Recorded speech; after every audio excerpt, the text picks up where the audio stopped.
I'll log in to show you the screen. And if you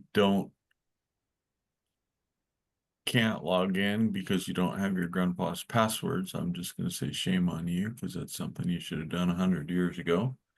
Larry would be glad to have your passwords or help you with getting registered with Grundfos. Larry, I told Larry that this morning. He said, yay. It was enthusiastic, but he said, yay. So I want you guys to go to Google and type in Grundfos Select.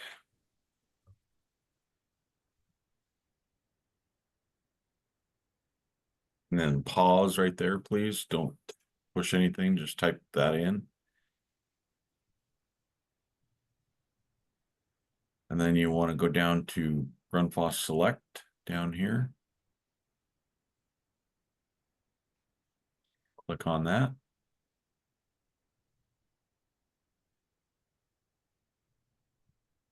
And right at this point, there's really not a way to bookmark it. I suppose you can bookmark this page, but they're still fiddling around with where it's going to land and stuff like that. But you can see that this sign in page here. I'm not going to sign in. Normally, when I go here, I would just sign in and click there, but I'm not going to do that this time because I'm going to scroll down to the actual selection to sign in.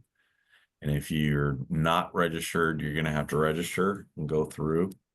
And what'll happen is when you register, it'll send an email to you. It takes about 30 seconds to a minute. You'll get an email, and then you can register and then get signed in. What the registration doing is, just for everybody's knowledge, is basically this, you're going to have to put in, hey, my name's Corey Rasmussen, 12 degrees at Gig Harbor, Avenue Southeast, and then 98, whatever it is over in Gig Harbor. And so by using the zip code, they will then say, well, that's a Hurley customer. So one of the cool features of this software is in version like 2.0 coming up here probably in the next 3 months. When an engineer's or a contractor's working in this and they register a job, it's going to ping us. So live time, when somebody's doing a selection, it's going to say, hey, Corey Rasmussen's in there working at 3 o'clock in the morning and he might need help with a pump selection. So we'll actually be able to go in and review their projects, which is semi-creepy, but pretty cool too at the same time. So anyway, so after you get registered, you get the email, you hit the sign in button.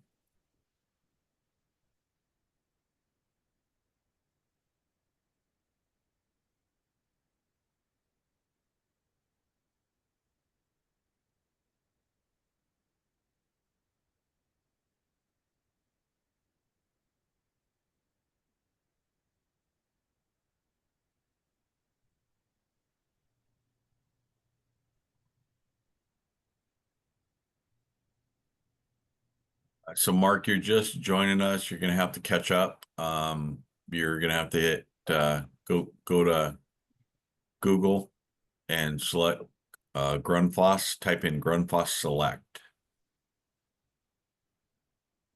And also, I found just going through this with Dave, if you put it in quotes in the Google search, it'll come up all the time on the first result instead of having to scroll down. Okay. Thanks, Michael. So John's late too, so we start on time around here, as my grandpa says. So I clicked the sign in at the bottom there to, and it gave me an error message, but when I clicked the sign in on the top, I was able to sign in just fine. Okay. I don't know why that is, but I wanted to at least let you know. And then you went to this Grundfos login page, Sean? Yeah, it took me there, and then when I clicked sign in, it gave me an error message because I clicked that sign in on the picture. Oh, gotcha. And so I had to back out and then click the sign in on the very top of the page. Redo it. And it is going into configurator, so it does take a little bit to get in. It's going into SAP, and eventually that like I was telling Larry this morning, you're going to be able to order right off of here too. So I mean, when the inside team configures everything and they do a pump and we send submittals out and it saves as Corey's quote 1234 for Bank of America building. When he gets everything signed back, then the inside team will be able to just come in here and hit enter. So there's no chance then of, being a little bit goofy. And so I want you guys to play with this now. Again, I've been on the team to help create this, but I've not had a chance to play with all the cool stuff yet. So I'm going to show you a couple things that I know. And we just typically always start with this 500. So you have your flow, GPM or whatever. And for us, it's going to be GPM, head, or you can change to PSI here, but for 75 feet. I'm going to tab through, and then we have to pick a pump group. So in this case, we pick end suction pumps, and you can see it expands real quick and then gives us all the different end suction pumps that we have. So at this point, this is basically the NBSE, and I'm forgetting here. I apologize. There's when you hover over one of these things, Michael probably knows because he's been playing with it. It actually shows you, that's right. You hover over here. And if you're not sure what these are, by description, it shows it up here. And so we'll leave that at those two. I want to select both integrated VFD and fixed speed. Standard products. And so the difference here in standard products is we went to Grundfos about a year ago and we said you've got 90 million variants on products. And because you have so many variants on products, the selector often might pick one that's not in stock. Or I'll pick one with a funny material code and so I get 10 selections of the same pump with different material codes. I got to decipher the right one. So if you leave this as standard products, it's going to try to pick something that's in the catalog that's in stock or closest to being in stock, the regular items.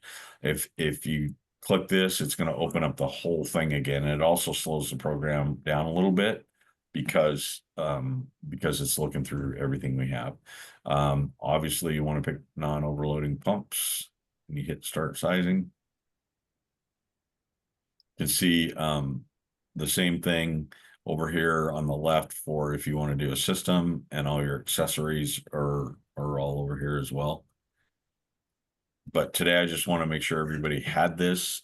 This is going to be a major focus once we go around and do our engineering and contractor visits of who we are now, because Hurley is a ton different than we were a year ago. So we need to go down and re-engage our customers. But then, by the time we do that, one of the big things, this will be ready to go and have people sign up. So you can look at the curve by hovering over the curve. Should start here at this column. This just adds it to the project when you click on that, and then another screen will pop up and it'll say, do you want the suction diffusers? Do you want the accessories? So play with that. That's your product number, obviously, and the spec sheet, and then product name. Curve settings is pretty cool. I think I showed this off to you the other day. It's brand new. How they don't have, it's funny because the beta version that I was on a meeting this morning, the new beta version, that will probably be launched in like a day or two or another 15 minutes. Try to get this pane out of the way here. So if you want 3 pumps in parallel, but the flow is, you see, we're going to do standby, 1 in standby, and